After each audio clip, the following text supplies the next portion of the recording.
My guidance counselor told me I wasn't university material, and years later I pretended not to know her. Back in high school, I struggled hard. I had a stepdad who adopted me and then ignored me my whole life, and a mom who was wrapped up in making his life perfect. Yeah, he was what some might call a textbook narcissist, with my mom as his flying monkey, Wizard of Oz reference. But anyway, school was a difficult time for me, and I had a lot of anxiety and a hard time focusing. I attended all my classes, and was always doing very well on my assignments, but had trouble completing them. My guidance counselor was the same all through high school, and every year would start with a meeting with her. And I would explain I needed more help, because I was struggling to focus.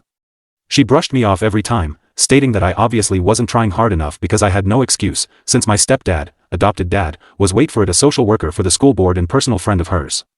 Yeah, it was awful. At the end of high school we had our obligatory meeting about what colleges/universities or trade schools to apply to.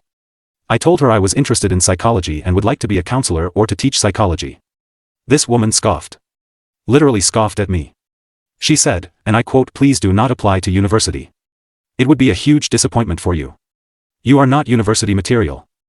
And you may be better with a community college or even certificate in administration." Now let me say there is nothing wrong with going to community college or getting a certificate in something. Nothing at all. But this woman's words would haunt me my whole life. I wanted to pursue something I was very interested in, and she essentially told me I wasn't smart enough or capable enough to do it. Fast forward to my late 20s. I worked at a variety of small jobs here and there and became very depressed. I finally decided one day that F it, I'm applying for university. Well, I got in and I graduated with honors. So I went to teachers college for another bachelor degree. Again, graduated with honors. And about 5 years ago, I finally finished my master's in behavioral psychology. 2 years ago stepdad died, and who is at the visitation? My old guidance counselor. She came right over and started talking to me immediately like she knew me, like we're old friends. I cut her off and said, "I'm so sorry, you must be confusing me with someone else." She looked absolutely shocked and said, "I was your guidance counselor.